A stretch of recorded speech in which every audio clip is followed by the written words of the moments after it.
ne branch na hodo de ben nyina no benya botre na ye ne wadi komo se yare enko na etete wa mu wani njia misro kan wakoma to yem esan se nyankopon edit 21st clinic abrel se be you were free amane ne atete oyewa ufam efa yare shen so se yewo Accra Kumasi Tichiman Nkranza Wenchi Sunyane Brikun Goso Dibiso ana Dwaboso ye adwuma frijuada edi kwesi memenda so wani je ebibiduro ho nko ade a ene na eye 21st clinic 21st clinic na clinic of your time ewie omade hye yadamu nyina mo ase ya sign amamo adwubiem edeba SOMPA 106.5 FM akraso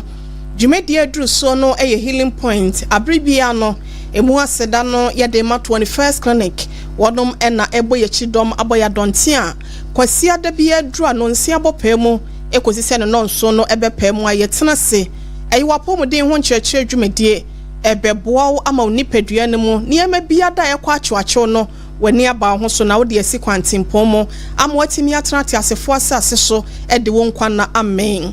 ebusiafo yakacho se dwumedie SOMPA TV enetara 1 TV wonom eyi ama ahwefo ene etiefo ewa chichi ni pincheye nso wonsa akadwumedie mu chefa brekro na SOMPA 93.1 FM asantemantemo woti enka ewo kumase sanso ena SOMPA 98.9 ewo eyesunyane SOMPA 106.1 FM ewo techimai SOMPA 90.7 ewo nkranza SOMPA 101.3 FM ewo doma ena SOMPA 101.1 FM so watakwa wonom so asomu wo woti enka watakra de ene mpotemu a eye SOMPA 103.3 FM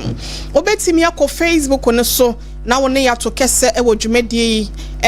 ewo eye SOMPA 106.5 FM Accra ana SOMPA TV Ghana obo 21st clinic ehye eye search engine ho a wonsa ebekan yan ana sciatica research and treatment center so Facebook no edijuma ewo ho YouTube no eye SOMPA TV ana SOMPA 106.5 FM Accra wonsa ebekan yan ko www.somponline.com na nsem nyina so kofa befo kwan ye fasutie radio so netie decoder no eye SOMPA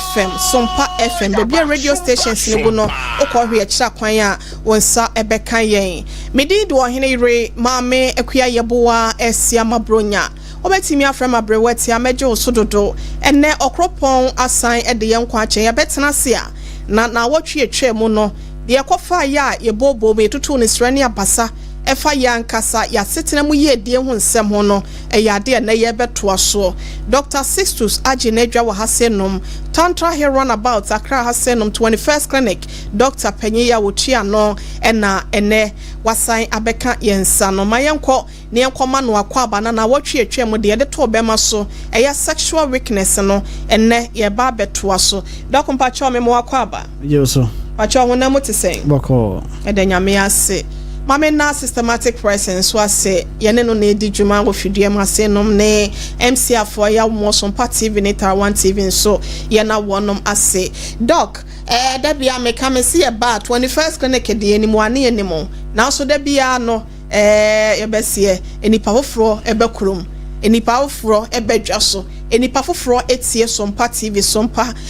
FM fidie ahodo ne tar 1 TV omohwe enti bi afa na obi eti 21st clinic nka edi asem ena obetimi aka kire se nipa kro no edi afa modwuma so ya sakwan so moto de ama amanfo no okay me da so bebre mechi atiefo nyina de edi kan enne na your first time awati anase wote nka aye 21st clinic bi wo wate bia na wante ne ye ye na aye clinic aye timi treat sciatica na ye kan sciatica aye entini bia afiri sisi efa oto asikosi unan ema wotimi nante ye ema pain ema yawo something ma na ehihye chance twetwon ofile muscle pull any electrical shocks bia efa oto ase efa osere etwon sa akosi unan no no no yale bi a eta ha nipa bebre enam adwumaden tena se pagya soa ena ede sa haw no ede ba ebi ho enyi so eka ho ebi ho wanya accident bi ana se wanya haw bi a ekoka sa nerve no ana se ntini na yeka ho asem no se ode be dan 21st clinic a no no yale bi a yade ho pa na o pese o twa scan o pese o x-ray o pese o massage ana se o bibidro na anije ho a ode ba ho de a ya na ye ho adwuma yale bi a haw bi a no ye treat bi best na ye ne se sciatica no yade a yetimi eye ho adwuma yi pa eno na beji shine ni nyina afa eno no chese abasobode na doso ma chiche bia yes enti oye obi a oto ase na etwetwe oye ho hwe enye yi otena ase enye yi oda enye yi ya yi pa Fabra 21st hona eye ho adwuma other pain conditions bia ye okotoje osisi no de ba ho no ma e be ye ho adwuma ma aye e massage ene eduru na de be treat ama okay abusiafo Dr. Sistu seni yatene nkano mame fa we se ntwem ebia na wo pe 21st clinic ye kira kwan no akwakogia ya sa akogia ya hwe kwa ho san ya CPC tanya de ebesoro yade a akra ha se no ye kira kwan no e Tantra Hair Runabout uframa samai ena eba wadaroma usi ya no atwa kwan nim ye wo onsabe nkom so sanso na wo free ebia chimota ena na sa akra na eba eno so ye wo wonsa nifa so ho na wusi ya na ese wo wura ho ye signpost na signboard na chekere kwan no esi ho boyi ntino we enye yira kwan kra ya na wa hye nso e de amayen sanso ene kumase ye wo ehwa overseas baby asompa FM ewo no ehwa ena eye 21st clinic nso yabo yesesen na tema so ye wo Roman Catholic asafunachi wa tema community 1 Roman sorry no echi wa ka so a new market Obom Road baby a ECG fo bi o new office no ye ne wonum ena edi enhwani mu na sanso na sunwa ne ye ne regional hospital first gate no ena di enhwani mu first gate baby a ATM of Ideni se no ne enhwani mu hope ena 21st clinic ewo tachi man so ye wo sunwa ne kwan so kane GN Bank dynamo GN Bank da dynamo ho ena ye wo ye ben dwane pa na Sergeant Kwan FM ye ben no enkranza so sa GN Bank da dynamo ye ben Children's Park enkranza ye ben Children's Park na takwan so ye ne Roman store so no edi enhwani mu takra de afie kuma number 9 taxi station wa me pacho bi se ase ho ye wo a wonsa beka ye brekum ye wo amango ase ye ben Chris FM go so ye wo go so abotan so ye ben Success FM afein so no obo ase council quarters call junction obetimi afre doctors na no matwetwe nkomo abribia obefre bia no obeje wo so abribia obebo mpunmu bia no obebio no ama wo eye adwenkyere bia da wo pede afa mpom den ho eye 0540 311 pachomo fancheme eye 0540 311 0540 311 and now 0249 311 0249 311 eno ene ema se ubomu a ye bejo so na bibia nso etimi akoye di amawo doc ena ye nsai brepi ye ka sexual weakness ho asem na wotwe atwam na pina no ena eka kire ansa na ye de no ebeba no boy recap na sesa afa ye koyechi obi a wanya chefa wona wotwe atwam no dwumedie no so no na ono so etimi ne yen efrase sexual weakness ye de badia say you can sexual weakness aye be mane oba omukọ empam agro a enhyeda nwie peyo say mo be kokodi agro na ebewie no na anigye ba ko ne nge insansa adwuma na waye no wanhyeda enye ne yie na madam enye se last week aye topic ya minim se nipa bebre na e wo sa how we sa na de aye ne se bebre na mo wo sa problem we no eya na yentanka yentimi nka ne wa abonten ma obi nte na ya de share mu oye akola abonne wo kan so so ye panyi bonne hwe nipa omode how we de buy a omode bakra na wo bete doctor ni ma wo be ka na asem na wo de nwan sa afide na wo de pie so ofele se wo be ka ama obi ate se ono no onya de odyssey ne ho enti ohwe a anipa bebre ye wie topic na ohwe callers anipa o frɛ ne omo amobaye na na yade a ha adwen pa yade ha nipa bebre ma awale ebi wo ho na wawale fresh nso ebekɔ anim no na awale gya ya ba insan se ba ko enhyeda embo adwuma eyie na se ye ka sexual weakness a de na ema obi sexually weak de na HS obi eden waye weak last week na ye ka na se obi a maybe sebe oni oba ehia na oba no wan hyeda penetrate obema na ntimi akɔhyem na oho aba okay na oho isu na aba oho sane wontem oho asane wo kyerɛ sɛ why week at least o sɛ woni ni di agro kakra nsa na ɔyɛ oho aba ba bi oho no ma in process mo ye romance ana sɛ odi no ho fifa no ho no na oho ade aba abra play ni mu na ne ho aba at that time no kyerɛ sɛ bema why week okay bema so a otra say kwan bia so na bema betimi adan asola gina so na ne bema na nya dan entimi sole ngina just why week de ne de so etimi sole a entimi ngina bi o ha ne de no waya sole but entimi ngina na aside dan atofom eno che say why week de ayese ne bema no okɔ ne oba ho na eye ne ya ote ya ewom bema ne mu ya ne ya eye ne ya na ontimi bo adwuma na wo se obo na just say why week why week dia oni oba edi egro na ohun anya den antimi amanso ka say edi kan ka say wo ho obi a ne ho bantam ani dia ono so oni oba na di agro no saa na nso ne ho bada je say ne ho isuro ebi ni ho okay ana say nema bi ekoso ema ne ho isuro no eba bet esan ko afa babi ko babi fufuro okay ano che say why week e wo mpam okay oya oba nso a wase oba na say eye dry oba o na say awo sebe oni ebema edi agro mpamo na na se bema edi na honfofa no edi honfofa na ewo se nka wase no yefo no na antimi afo na te eye dry ana se eye like I always say what the better so be stella won't she and not just say also why week okay oba bema edi na ho kana pe na usu just say wase no eye oya emoja etu ana se enye moja mpo bet ya wote ya Emma one bema no entimi nye de agro no ntimi ntoa so why week oba atenka enim both bema ne ma nyina atenka no etimi teko abra like onni atenka se woni bema be hia onni atenka se woni oba be hia eno no che se ro wo so no why week yes atenka na anka wo se onya se woni bema be hia no woni bi enti obi ka se matenka irada lady bi awase wo your friend is Madina wase OHENEYERE me ne bema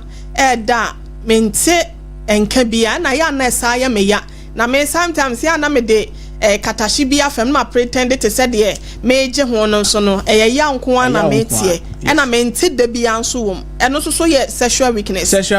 atenka na ma why sexually weak ene abana wo sample adana ye ka no me ye ka say enema ba ko mienu bi na ma obi atenka no etimiti ko okay ye ka say ntokwa nkitenkete enema ba ko mienu bi a ekoso wo wale mu anase mo setena mu a entwa ye kasabone a mo exchange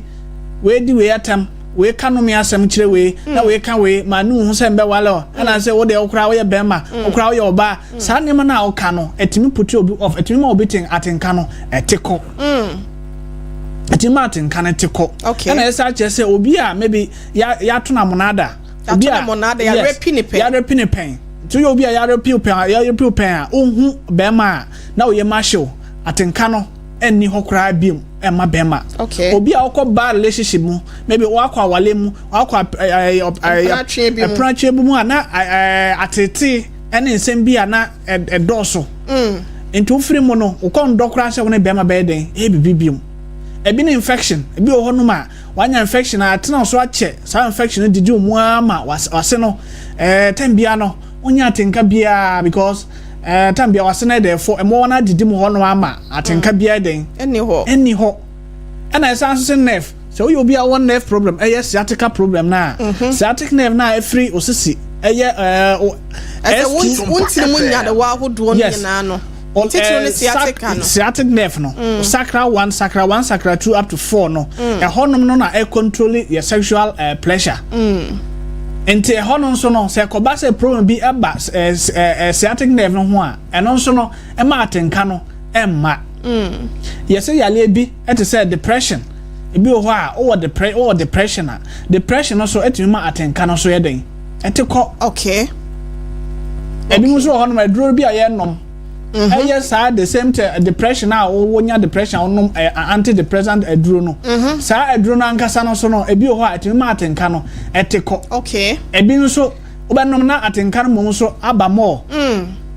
intini nyina ye niam a etimi ma obi atenka no etiko a atenka no kora so eba mo so kora mpo ebetimi ama ho asa na kora so nti yes and abi no so ne body shape and then his body size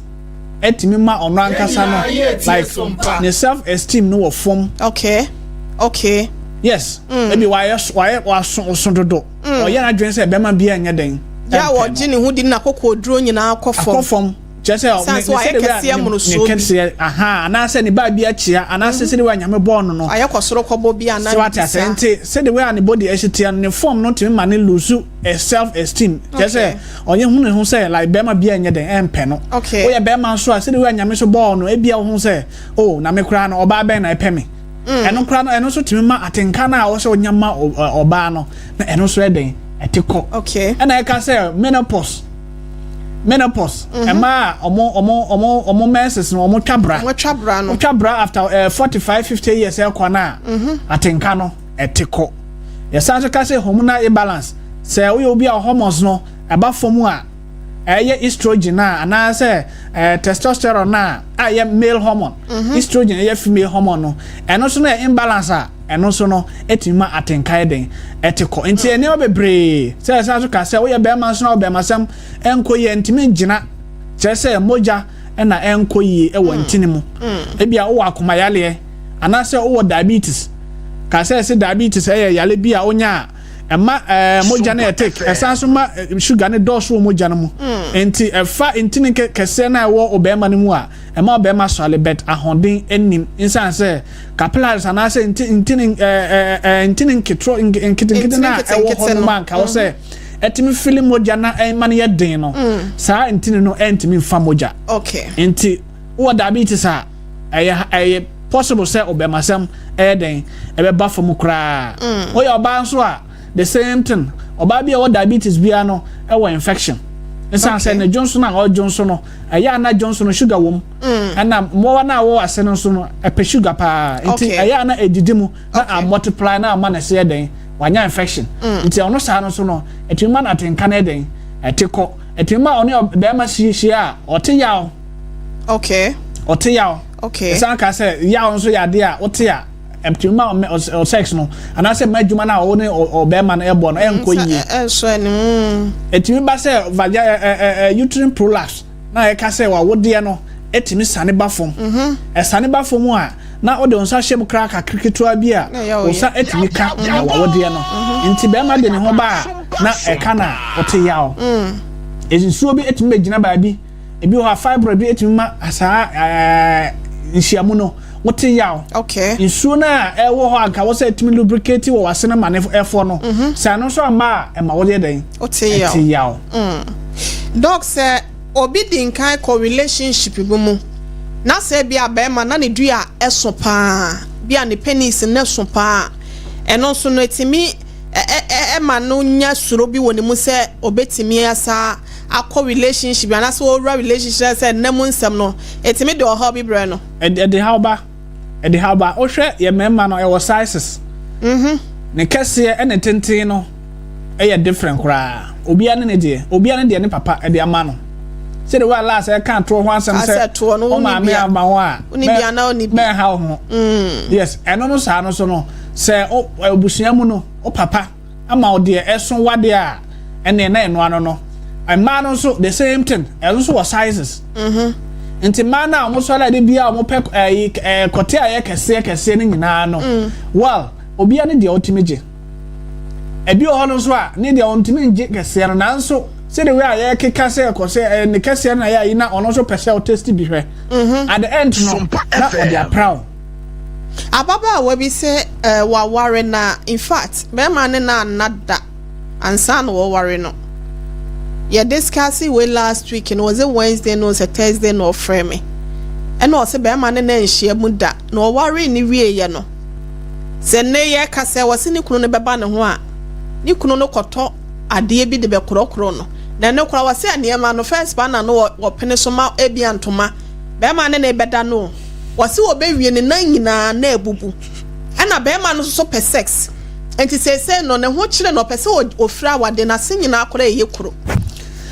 enti pese odwane fra ware ni mu ene na ya na ga se wo fa size ana sometimes no before so wo kwa wale mu no me religious region ni other way kabenya taste she anka taste hwe ade na wo so hwe anu wo hu de wo mu ana se de wo kwa koda ho yes because it's for the rest of your life our area me me hu se de ebe ka se yen wale wi ansana yes ade no bo kona bebre na problem wo ba ho okay problem wo ba ho bia be ma no ne be ma sam enko ye nsan se me be wo yale bi ho no ma o treat ohun se oba na ba wi a ontumi nye den onko menim obi e wo me community a na ba den sa ta na me swa me te se awale mema mako 5 waja wale asamba fie safe one na it oni ni timitinaye na safe one na oni tinaye no ne brother ye medical doctor ofa na odi koye no ho adwuma insa se oba no sa hami na e wo hono ma se o ye virgin eno na ya ete e ma moja eba sa hami no ne de na kwa skin instead of membrane na nka wose ete na easy to se nka betimi ate easy no ne de na kwa skin inti amatokro no ne moja penalty mi fa moba but ibi antimi ko be ma ntimi nwuram yes inti wale a se obanya na pa wona ne ye bibi no oboa gise mo wale wie wale wie obekum na sa ha no wo honom ndise gise o sa ba fi inti say first wale na ne brother medical doctor odene call ya omokoye surgery etimi sa ha me no free ho ansa na yeah skin no otimi free ansa na wona oba na be ma na den etimi tuma inti sa de de wo ho so ba wale wie na eson na untimi ngia na oya be ma na ba no bia no yem hihie ama oba no ne yem hye no yem hye ne pe wase first time enya ne de opimpini na chia wase okodi ne animu opimpini na chia na no se de osikeke mo no kula no na nya asem keto na afa de so no the positions bia ya choose no na make no enya sex position no say we are last make us doggy style na homo amafo energy ho pa no sa style no enye mo wo de eso ewa no obi a ne be ma so ewa titru de ewa pa no ani kwan se nka o de osa ne didi odi amanfo mawu because say the way all ye no eya na oba no ni control wo be ma wo akire no utimi nya deep penetration into wo de no so a na wo use sa position na fine but ewa na wo sa ema obi akuntu ho na odi share na opia ma ne kwa control no asaso so ne tunim no asaso so ne tumo kola na wo sa ape ne mo at the end obeti yaw menga say nya obet check say wo de no wa men try say obetimi say obetimi other positions there fine na oba ni su say ye na ya nya wotrema no nsa say pressure na odi ko no o wo na wo de na no wo wo no nti at the end no obetimi anya how ewom nti dia o ka no sister na dia na o ka no kure se be ya eya na ima no so force mema ma so ko no numi duro eye nema pe be ya ebe de kese nsa se mo pe de eye kese na wonya kese nso a o dwane nti era me kan ma no mo ni de mo pe yenim de pe na tora bia kase bi wo sister de ya walking wose ne honeymoon na baby omokoye hotel receptions ne crampo ba ho ensa na akire ni kunu ka se omo baby sa oba ne se oyo okay ansa na o ka se ane ansa na omo sa da ne omoni nti atoda bia dog ma misa we say obi anya exercise lack of exercise ene sexual weakness track and na wo circulation so one exercise I want good circulation. And I said American sex no any circulation echo especially men side say before so be my bed jina ho just say or say moja etimi call be man ho yi nti obi a tie exercise etimi boost your sexual performance and I feel there so no e ma keep normal body weight okay so why is that exercise no only live sedentary lifestyle on exercise keep body ni like eka and no sa no e ma put it on weight now put it on weight it's likely they likely say obenya cholesterol no high okay and na say the way American men no the more I put on weight oyefunu onya support belly no and na ma o men no so no shrink kofom ketwa ketwa intini na ya dey abetimi how but in general no we exercise ma keep healthy body circulation etimi koyi and na maintain healthy body weight and also ni nyina ade etimi eboa boost sexual performance. Last week here be phone lines no call be fair from Kokofu okaso we putuoja important be cho okaso Kokofu o say ne be mane ne show ni nyina ye kete e den na ya na kofasa na ma ne ba e ma me kire ni so onko doctor you see for wo ehwia because Kokofu de wo say ehwia no woko e den na ma basa e bi o hono ma free de ne ma de papa de ma no ana afi de nso yale etimi ma ne den e ba etimi ba say circulation moja anka wo say etimi ko obema hono reproductive side hono no so be a ebetimi di enwane nuro okay air nutrients e supply hono me ma ne nya ne duane no antimi anko a just say like udidi ja body pad bi udidi no say nka body ba bia benya nutrients a etimi nourish a eye kese no e ho de enya duane papa okay it is antimi anya duane papa e de a be fon the same thing na obi a onya infection a o ka say ne be ma no afon saa na ete mo na wo hono ma edidi mu no aduane a wodi a ekọ body mu anka be nourish o be ma no mo no so dibi it was mo no so dibi no like muscles no entimi nya all the necessary nutrients I was anka etimi eden enya na enye kese no nti eba sa na be fon ena yesan so last week me ka say be obi e for organ atrophy sa organ atrophy no ye obody kwa bi a reduce in size ne kese no a reduce due to aging ayeketu ko wani no na ye den esote okay onyini ko ne na esote eno no de nyame umpe ebe basa to me age related your friends and changes be a never ama no for say the way I started a bomb from sa na tia kosita mo bewu ana abi e dey an size no be reduce sa pepe na ebe ma na so te e bi o ho atumi nya 70 years na oba dog me be ma na ofo ekitua na me umpe dro bi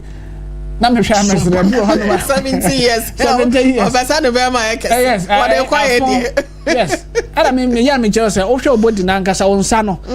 ko hwe wonsa ne oba ne de obehu difference o say me de na say afon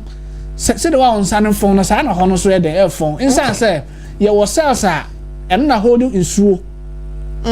sa cells no holding insuo no e ma obodi ne from kama but once a onyini ko nim no those cells are dying off they are shrinking insuo na wo mu no twe nti once a insuo no twe no ne size no so no ebe de ba from na obe hu wrinkles abe wo honam ni mu ho atwentwam ne ade nti onsa ne obodi bi a atwentwam a say ho no so no sana ho so ko koso because entire body ni nyina no ne ho de ne ye den e ba from at the age of 70 85 na still no be say mentimi bodjuma say the way a na me bodjuma nti o pese o kire mu say baby wanyina adu no ntumi nya sa ho den no ensa say bi wo ho mo akọje contract bone akọje contract bone na ma nya ne de anso no akọfa o sika ne 2 minutes 70 years 60 85 for 35 year old be 26 SS4 mobile medical ma one short omo so da wa hwe kro mbe boost omo ma one say ama for hwe omo kunu mu yie no yeah bo yeah ba say wa akọfa ba akọ now so wanya sugar daddy o pese o bodjuma say the way onka ni age mate e bodjuma ma no now akokra na so akonom enduro akonom aphrodisiac na sa omo spray bi ho na ma spray sa de no so we obi a wo BP a obi a wo BP a na o circulation ko yi o heart problem a odidi agro a e be pegja o sa na de akọ ko sha adaka mu because enye etaku mama for da obekwara obehu na ese obi awu da oba so obetura si kwa kire na ese o ya hu sa spray na say ya hu bibi sa e wo no ho yes say enye obi na eje no last week was the last month different cry 72-year-old might be British might be so ko wuto ababa wa bi so sa nti eno no sa re ya hu bi sa na oba no wanya sam that's one disadvantage of sugar daddy for any way na emaya no which is no that's one disadvantage and show be what so expectation or high now person o bodjuma say we nya obohu na wa to so na wa wada so na asema den ato nti say anko hwehwem a hu bi sa ne obedam okay that is any kwame nsusu free takrade no say infections ama ne be ma no ayeketwa nti te said ye wakan ya no so we ya no na bokanche me ma me ba ko frefre o se aduan onokra no aye be ma wasi aduane ben aduane kora de yebeba so nti bukanche ne no nto ne bo asiansa Abubakar Sadiq ose obeye ena na ofrefre ena ose bema ono so aye masturbation pen na edro ho a ne bema na yeketoa edro bi wo ho a obetimi afa ama wasese ne dada mu bi mu ana edro ho se otwetwe bema eniama ho betimi aba asam eye muzzle no okay penny shaft no ena ho betimi aba asam ena afede nso intini na supply moja ho betimi aba asam okay ena nurse a ewo mu supply moja ba be ma ne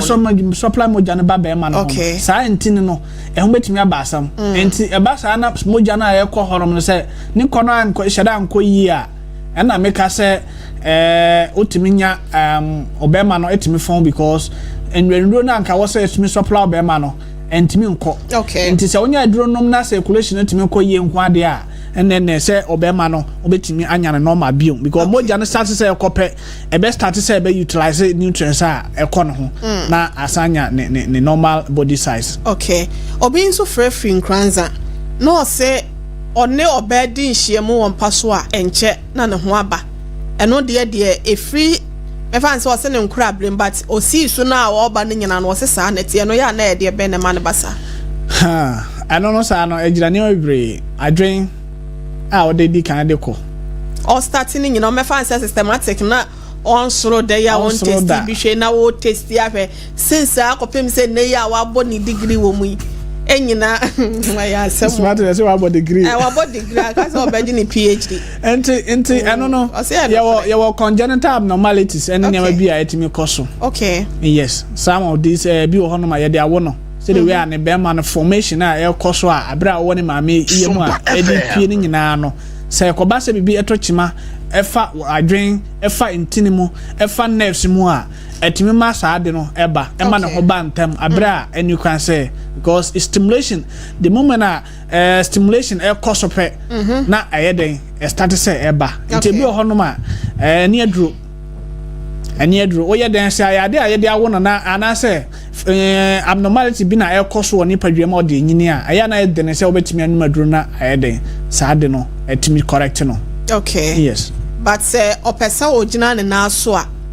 modern mo bi wo ho a mo betimi abode abo no eno na aduane ho asem a ye ba bekan aduane ne ho asem ene ye bekoso tel na mame nko ayi ma rosun so freye no no so ne de ne se ne ye se wo se oba be ma egro ho ana wasefo eto da bia na obi de wo se na sinsuo no saari ana sa na sinsuo ni nim sinsuo ne ta ho cha na ebo se ono de obi se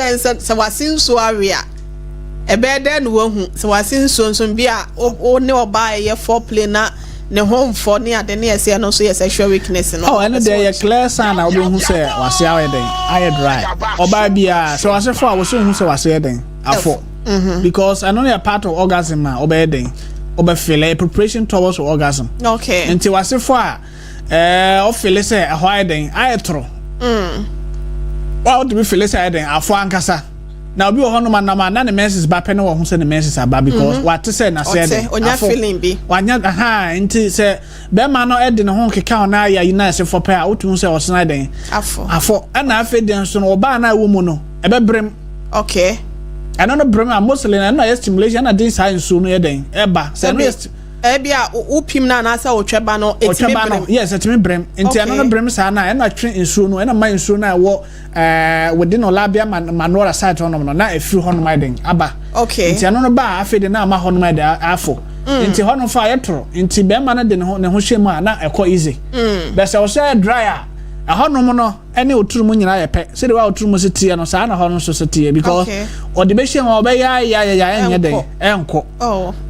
enko eno na ya na bi mu ayusu ntesuo ne adede ne saa niam de ye na ye ka se ntesuo no eno de enye se obayusu na bayusu some of those gel a ebetimi lubricant no mema ne bi won so mu nim ye mostly no wase be fo ne ase na eno na ya na ma no ka se mema no be na nya de abi nya de odo mostly no I say foreplay no enko so che ana se ebi o hono ma onfe oba no da kisi kura keke etimi mo ba doc my main child and I want to say man no so bebre member so bebre ye ni body parts are sensitive and my body parts are sensitive how dey on sanka and na so di ho di agora a be batuma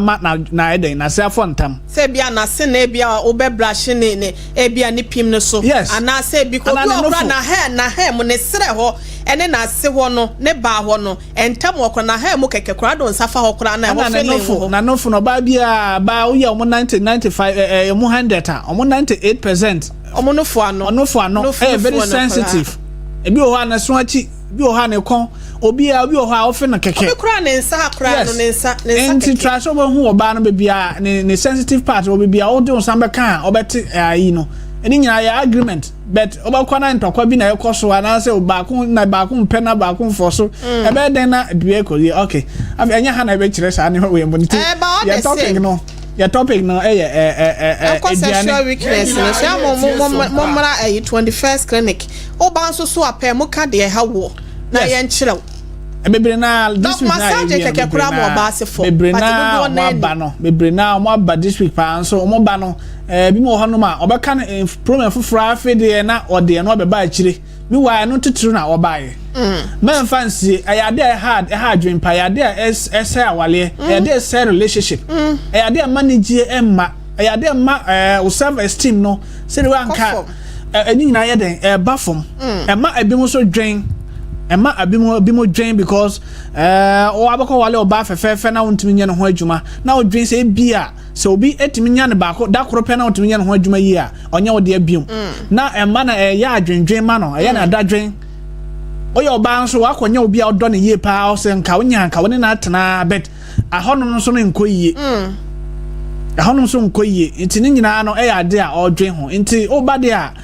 man fancy quick one ya time no ya so na nti food ne yenko aduane no so aduane no aduane bebre most no ya advice say healthy eating o didi aduane a ya healthy in general no obodi ba bia anya ho faso okay odi oduane no just carbohydrate protein okay vitamins also wotimi dina onya saa aduane balanced diet na obodi no onya nourishment e ba bia onya de bibia obodi den bese ko ba say imbalances bi aba eno na ma obodi no won sheda enya bia odi carbohydrate foods nko a na ko di junk food nko a won sheda nya da won bo body no because one share obodi kwa bi no ebenya issue ebenya problem o heart ebe okuma betimi anya problem betimi anya circulatory problem into nya circulatory problem a ebeko long way to affect or reproductive system and me share with watermelon enuane na ebedi na mo bi se bisa eboa ye pamograss timi ko yie no tibo kanche wa o frefre on bajo o question na doctor yi anon watermelon good okay was some kind of aphrodisiac properties bi ho no ma udi a eboa especially the seed aba no ebi ho no wa diabetes osuro se obedi watermelon because se osuro se obedi watermelon na o de auto watermelon na ana se auto watermelon na yi ni aba na wo no na we no okay e was zinc eno sa zinc na wo mu no eboa ema hormones no eye male hormone female hormone na etimi ema atenka etimi ma sex etimi ko yie no ebi wom e magnesium so ewom okay magnesium so ya de a eboa ma circulation eboa intini na ha ewo obodi no ma moja etimi den ekoye esese intini ema vasodilation and constriction etimi cause akoma ne bo ana intini mo atumi abai na esan akwale na moja na etimi den ekoye intini se moja ne kwa na otumi eden ebetumi abusu obemasem ebetumi ma oba no so no otumi nya atenka etumi ma wasene eden efo because watermelon seed no eyade a etumi ma estrogen ebasoro say estrogen ebasoro a na eboa ma wase no etimi fo weni ma na omu twitwa brane ade na so omu di 40 si kwa na so omu tadi bi yes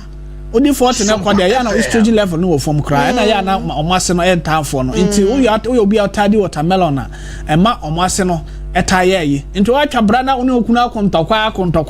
kunu ba ho ase da bi di watermelon o se tata no wa drink di enza dana make say man mo expiring date no onya du sa time de a sex enye na de a ka kura ni ho na senso kura na ya na ne ho mfo nti be ma ba no ho ana nsem bebre ma ntokwa wo a ompe so okunu be kwa abonten oba ho nso a se da bi be ma wo pese oye den me say they make can so wanya eya na how prostate okay yes one have sex eya na a higher prostate wo ba na de enhyeda ni ibia wo so okay say they young na wo pese oye yi na make say ebia e ma otenka ne kofom na aba na ewo mu no eye atweba no etimi den shrinking na akaketoa bi yes efon enti watermelon ya ba ho fish especially tuna fish. Okay. Salmon. Salmon fish. We are now we need dompe. Omega 3. Especially your mama. Okay. Omega 3. Sao omega 3 oil na woman no. Esese yakuma. Okay. Esese yakuma no ma akuma ne timi moja, etimi ma moja yako. Ka se me se be man no before se be di juma no gina akuma se de wa akuma ne bo eni moja intini mu no se de wa intini mu da ho na ma ye be ma se akuma ne bo na nko yie intini mu no so nda ho a forget it okay oba ya obe masam no enye den enko yie into fish eye tuna fish ne salmon fish no udi a ebeboa we ne don pere nyina aka ho to munyai sa meat na meat no flesh we no nyina na ya de ekum be masam okay and alcohol ebi so wo kwatwa alcohol la well alcohol onnom ne in a moderate way a eboa but say o alcohol nom na at the end why intoxicated obe masam no o say no end me nye because about affect circulation okay end me nye nti ja alcohol o pese o ya djuma ja alcohol enam bebrebe na we no jai a chunk food a odi eye eduane bebre eye chunk food opa obetima search okoya na obi say ogu na edwa yes try say obe search hwe chunk food eduane a eye processed food we a emboa nipa dua no dog odi banku odi fufu odi apesi na se bibia etesa na wa ama de wode ka ho no say yes stew abomu ana se nkwan no kola ampo no no so still ano mostly say oba 21st clinic na uchi eche na ya na dodo na akoye akande no sa ingredients atosode ni we na wode ye nkwan no eno na nkwan no mama ya na akoye concentration cost more okay enye banku ni fufu na oba won banku ye banku eye bro from one thing but nkwan na different varieties of a year o kan no nkwan no more nti one ahonoma anko yi a eno ya otumi ekona wako laki some of the vital nutrients are obodi ni here some of the minerals and vitamins are obodi here na wa laki bi so what I say aha nti e ma advice yes no ama na do so organic one na nkuto na obi say onim da say nkuto ye di shea butter onim da say shea butter ya de etimi di koya no wow and I mention say very organic oil pie you use we we free mu a olive oil ni we mu nyina eno na ya de a esoro ho no mo northern part of Ghana eno na ya de na omu use oba bia kitchen obi na omu use akola so until sa o chi sa we no yes o chi sa oil ni onions ni we na o de ye kontomre abomu na odidi baira eya de ebo ni padua no vegetables eya de ebo circulation essential most minerals and vitamins bebre broccoli like this ebo circulation ginger ebo circulation okay nti most of the time no say obe masam ne nko yi a so odidua na ebe ma circulation no ebe den ebe ko yi say sugar problem na wa try say obe regulate or dietary intake men didi bebre me wo should diabetic patient na bangu mienu miensa na wadidi awi asole akose wo na oba akoye bibia forget it untumi nya hwe okay anya afi na okodi banku mienu ba akopɛ ketroa bi na man kwa ne do so na wanom men didi mi so me hu se wa me ama wo diabetes a wo diabetes a men tena fa ako e wo so ya exercise okay exercise e boa ma body etumi use sugar no enti se o tete fa ako de a enne che se enkoye ma circulation enkoye and I feed them so no certain food local brown rice and no a good mouth okay manage do na ati sexual weakness no your diabetes okay so na omo to train bro and nom say be ya obetimi aboy adwuma bla 21st can be hwehwe mo na hwe the root cause ebia na wo de no infection ebia na wo de no sugar problem ebia na wo de no hypertension ebia na wo de no psychological problem I advise you say kope counselor na or den and psychologist be na on counsel relationship no ono oba no mo wale no on counsel mo na etimi den ekoyie say ya dia ye betimi aye no dia e na aye physical ones na ye betimi aye ho adwuma ma ye boosting of hormones no afi den so say infection awo ho no ma ye betreat infection ama say the kai say chronic infection aye syphilis gonorrhea any hepatitis B ne other infection bia edidi obema na na say oba no ho no ayade a etimi ma sexual performance no bafom oya oba nso a etimo wase ebie because time bia no infection wo hono no time bia wase na den efo nti time bia efo saa no eno na be ma no ede na yayi ni toma ona wasa asore a complain say be ma no na yayi no so efo but efo bro so enye de ye ka say wase no wo de no time bia nso egu say nso na egu time bia na wase no efo no eyade a wiki oba no a wiki no nti once a muscles surrounding muscles no a wiki no be ma de no ho hyempe e be kwot say ebie dada nti no be ka say be ma na ne be me so enso na enye sa na ente sa efiri wa efiri wa nso achim na achim so what I say nti try say yen bembla 21st na yen treat infection in free ho treat infection in free ho dia ene na obesa da no virgin we be ma nso a say okọ Johnson na nsuo bi edi kan ba ansana Johnson aba anase obe Johnson awie na nsuo bi eba a Johnson achi no anase moja edi echire anase ofile say obema no emu ye odede na oposa ni nyina ya ade echire say infection e wo obema no ho anase one be oba hia na ote yawo bra na nhwe ebia na infection anase ebia na why masturbation pain anase why bibia na ye more advice a obetimi a na why say ye ko ye ka aduane a beboa ye na Jensen na aye bebre o fa drinks bi no na ese Jensen e wom check drinks are safe me kai say na ye wo drinks na o moton drinks bi wo SOMPA 5G 5G energy drink na Jensen e wom 5G na me wom na Jensen e wom nti unya some of those drinks na onom enye de alcohol e doso ana say enye de sugar e doso chom some of those energy drinks are safe a obetimi anom a Jensen e wom no e boa e boost to sexual your friends performance nkate me say for this obia ni ho a chen nkate mono fresh nkate no owia me say owia o ka say amokua obia otako bush ana obia oye farmer ana so obia ote akurase pen no batimase say amokua abobia ni ho a owe nkate chen no na o hwe ono no nso no ne topabuo na eno edin pa ono atimi ebun topa na wa eden wa wu na topam wa collapse abrowa hu ana otimi tam de ato ne kete so na ode ko obehu na ohiri o sound is directed from ne ayi na ohiri aso from na oyeden organic ko sense omo secret na ye nkate a omotawe yes those days na me side no the upper west side main time to say obase bema enye onya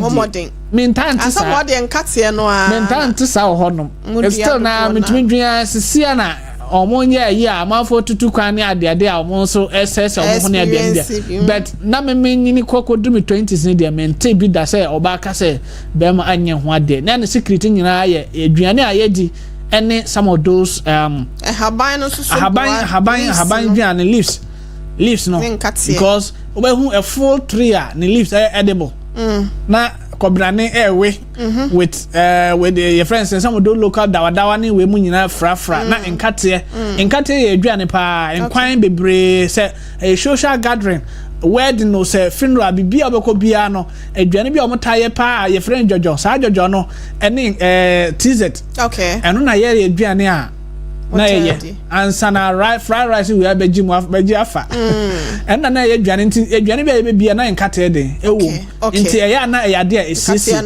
nti uyo obi a obema on hyada enya ade a trase obetimi an nkate we nkate ebeboa pa na de ya no na ebo we no so na ese ya na ne nampa ni na obetimi awe bet the purchase say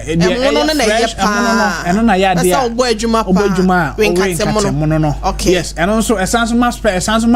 spam so okay nti obi o low sperm count so yeah o low sperm count obetimi ene sa atadwen ene we no tiger nut coconut water ni duane nyina o ya de a odi a etimi ebua etimi boost your sexual life yes especially bema ne ho nsuo endoso okay ma ne ntimi nyinsen oba ota wisa ne ma na tiger nut ne coconut water ne duane ne we mu na etimi boost doc your friend is saying atadwe tiger nut no yes wo de gu nsuo mu a we the 21st clinic in ye ma wo mu fa gu nsuo be 4 hours ohoro ho fine uwia na wape date ni bi nso awo se date nso boa yeah date ni nso boa na wape kwadu na wape eye coconut water ni bi ene ni nso na aduane horo no ubetime de wo kakra ka ho na wa blend ni na kama o dia yes no mo a be ma obegina so nenso ebia na ye infections doctor ekeka we say ni nti banana na coconut ni nti na ye de we nso frem no pachota no mo nso so a ebetimi aba nenso no bra na yenhwe bia wo de ne infections anase bi krampa ade bia 21st clinic de yebobo so enyina no yehwe ne yaboa we natural way enya afi na ye kome ma no bi ene obegina so ekina obehu enya adro na wuntimi nyina so be ma bi wo ho kwa ye ne ye tete endro bi te se robo ne ade se de robo ye be ma ho saa ne spray ya ye ke wanhwe no so be kwa kofa ha ofoforo bi krampo e de ablo dog aduane e twa to de aka ne ye de be sha daka mo ba ho ane ya kire wo bibi wo ho bi mu ana ye nko kolese so ye meka ne se we nya fele asam okay se obe hwehwe anaso obe consult obi na nipa ne boa o ye chen se o wale begu anase ye chen se o relationship bia anka eso mbo anase wani gi ho a anka ebegu okay try se menfele se o problem a ye se o ton yale na onya ho aduro try se o be ko hospital bla 21st clinic hospital bia be ko bia no ko na call fa ho kan problems no na eboa bia wo se o montimi de boa bia na wo de aboa se psychological problem anase issue a one oyere ewo a communications koso na enye sikasem na koyie ema ntokwa ne niama bebre koso a spiritual issues so a kwana ko hu counselor na on counsel mu na se be ya mu nyina no mumatum ho ase na mutumi ye ade ne yie se physical one a fabra 21st clinic na nye hwehwemu na hwe se scanner be twa na ya hwe prostate ebi ho a o prostate problem so a ema be masam so enkoyie nti fabra de be twa scan na ya hwe wo yo ba so a bia na wo PID pelvic inflammatory disease ana se wa wode na eba fom nti amount pain ana se there's a growth bia koso a you know oba ye be hwehwe ni nyina bia bi ho a moja bi na etu ema one bema anase one oba etimi enhia no wo de ba ebetimi aden aye hwehwemu emwa bia wo se de ma obia no na ye de ama okay ma ye na Dr. Sistus asebusia betimi abemu na nso nua Yusuf Salifu Dr. Kumasi branch 21st clinic se obo adwumaso obo abaso sanso na onua Castro se na neje kwan a wo fa so a wo ye nkyerɛkyerɛ no ho pa keke kaso anso so ma ye nyina yadwo na eye kobla enso se nice one ye dase Emil Spain so o se de ye no na neje ho ye da mo ase Facebook ma mo de madwen kyerɛ bi aba no ene yabobo so betimi afrɛ na wo de wase misaba 0260 196064 0260 196064 and 0260 196065 me do fun pacho memo ajudin baby akase free too bad kafra fache yen where you not ko betimi asaba. Hello, good evening. Pacho me kase free ashamai also kase free fa ashamai me pacho ma yentie me pacho me sumi problem kakra me won say me do for mentie radio no chon free mama me ba ne mu ye me ya okay do kwa so ne be ma hia na ne ba ne mu ye ne ye no ye dia wow eno sa no ya na na se for de one be ma ne hia maybe me do for ya da was for SOMPA FM ebi o sa se o ye dry na one be ma ne hia ebetimi ayi se na se for nso na se bia stella no ebi na kuro eba ebi on so waja anwin ebre bi ho a opanwin pa wo na se ne honom no and is those nwin so charge nwin no honom a etunya cut in the process na inside no so inside there be na kuro na wo honom ana infections so betimi infection ebetimi manaba ekuro ebetimi wo honom na afedi so agina ne be ma no so size okay be ma no so no se esombro so a etno so etumi stretch honom so sa nyam so anya just what the back 21st clinic na emo no me do for pacho. Good evening, Udi baby akase free. Hello. Me pacho ujina so Udi baby akase free. Afra, my emfa way. Hello, good evening. Good evening. Pacho Udi baby akase free. Akase free. Isle go mpacho my ntio amedofo. So we moving now but the board there have should be open it there. It's a one year November about home but won't say only a bit is very 1 hour 2 hours. So I remember a bit there. No fun the day man however. No we are also so the such as what you want for account. Yeah, do so or do so. Only message in it. What's in can you pa? Should answer question. Why you no more I'm saying nim ma where you know. What's the one no about no that's said then crampo now was sending home and buy. Also ne oba ne da se ne na ne chance and I'm say chess are there 4 play now say check or say one in India watch ansana on no be no ye bibia so ana still and man that is a weakness and I was saying estrogen level adaro ma is estrogen level no form there and the sana be obeya na ne huma. Hello. If I show the baby akase free. But I'm free My entiewa. Me pacho sa no we take on the first clinic. Na. Hello. Yet you pa. Me kasa free stage na. Me take on the first clinic na. And church okay. Me church no. Na me the surveyor me soya na ya na me beda me tun tente na mama ya me ya ke na me sisi one side na me ya okay ojo nso tente me ya na wa ya se ya we ya e na usisi fa me sisi one side na na de ase ni mo na mu ya me ya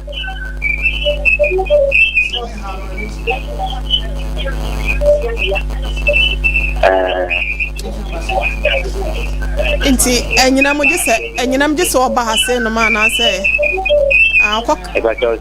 okay me do fon pa che be sorry e de number be to dwa ya frɛ na ebra na ye show why ye da se o frɛ ye me pa cho good evening odin baby akase free me pacho me ka sesi eso jaman nudu na me pacho me yere e problem aya na ni srafi e twetwe ta ni kitani infinity amani nechi ye ni yawa untimi ye no fe wow eso jaman pacho eso jaman akwemu Eastern region there oba kra na beboa wo Never crying a rebel, na more fine. Ana koforidua beboa wo. Koforidua, okay, koforidua fine sir. Koforidua mpacho koforidua B Foster Road. Pacho wonim ho. Agata market ho. Atra me makra ayifa. Agata market ho B Foster Road ho. Koforidua. Kofodia ya minimum pa. Pacho Foster minimum. The number we say sorry no afre 0540. Never, mama. Yeah, chum. Sompa me. Sompa Mama fama no. Ebia yenwe no so aye no so ho hia. Mama fama no. Mpacho 0540. Aya 311 Yamane for pa 0540 311 Yabesore besa dia tuja. Me bacho good evening odi baby akase free. Mpacho me ka so Akomadan. Techi my son bacho my entie o. Mpacho my masturbation in the dance. As me de me ka ba me ko alanta me try to try to one.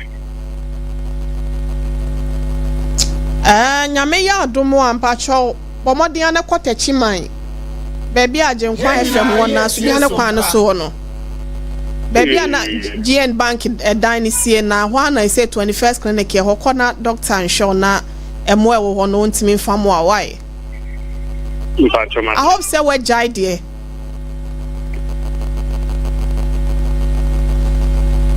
Ma yemfa we say. Me pacho good evening odi baby akasa free. Hello. Hello. Hello. Pacho odi baby akasa free. Hello. Oti menka. Etonka. Ayetie wa. Hello.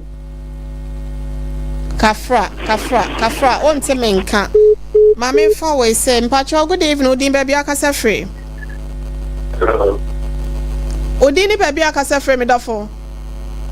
Hello. Hello. Yetie wo mpacho. Hello. Adujama. Hello. Tema mpacho yo ma yentie wa.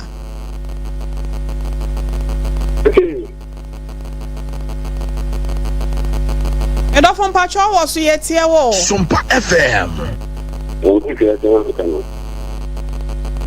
Pacho what sam ne saying?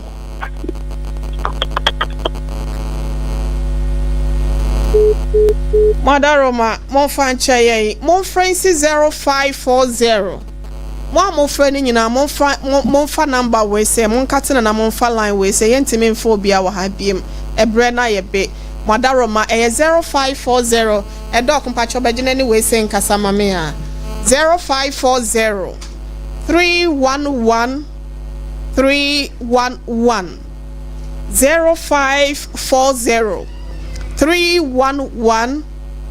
311 0540 311 311 and answer 0249 311 311 0249 311 311 0249 311 311 and answer 0540 311 311 21st clinic yama ye using no fresh see ya pacho doctors nankasa no be kasa wo how bia no pacho ebrani ni frɛ so person hu ye kira kwan so a me pacho akra ha senom no ye wo tantra here runabout ebrana ye ben so me di twam ne asɔre tantra here runabout na ye wo fra masaman na eba pacho ye wo eye wonsa nifa so ana ubesi nifa so no watwam no waba benkum so fra chimota so na eba de a eno ane se wusi eho ana kyese wawura ho na sanso na tema community 1 Roma asori ni Roma kalika safo no na chi wo pe na obehu ye kaso a ye wo new road ana se new market obom road ho baby a ECG office for no wabebie no ye ne wonum ene din hwe ni mu e wo new market obom road kuma se ye wo ehwea overseas baby a SOMPA FM wo no e dan kro na mu e na ye wo sunyane ye ne regional hospital first gate no baby a ATM afidie ni sene ye ne no e na edi enhwe ni mu Dr. Thomas wo sanso e na tachiman so sunyane kwan so GN Bank dada dani mu na ubehu yen ebusia dog befa we nso na omo frɛ befa ne ne nkasa mame na afen so no enkranza nso ye wo GN Bank dani mu ye ben children's park takwa ye ne Roman stores no na edi enhwene mu takra de efie kuma number 9 taxi station ho kofodu ampacho obenhu ye wagata market o said na Dr. Kano na brekum nso amangwas ye ben Chris FM go so abotan so ye ben Success FM oboase doctor enso ewo ho ye ben eye council quarters call junction ho na onsabeka ye 0540311311 0540311311 and 0249311311 kwantintin bia kowie wa bobo na hasenum na enenso akwakoye bobo so me de to so aduanu ba kwasia dai onyakopon aboye na ye de healing point dwumedie no epim systematic price na afei aboafo ni nyina mame na wonum ase na social media handles on the handle edema yen Dr. Sisto say wo tantra hair runabout Accra 21st clinic branch Dr. Penyo wo yada no ase medi do OHENEYERE mame akua yeboa esia mabronya betimi afrema brewatia na SOMPA TV ni Tar1 TV MC afo nyina nso yada no mase ye sorry adwaso amadwumedie nkae na to aso no watweboken eye Victory Charismatic Chapel Reverend Apostle Franco say one in a dom and this is just a little thing in the sight of God bro we ya ha ketu bi ewe rade ani sunti fabra na wone emomemo mpaye na munsua nyame asem ye chia wono nyina busia yakra mo Adamu ase ye sorry adwaso amakwan mada ho wante unipeduase a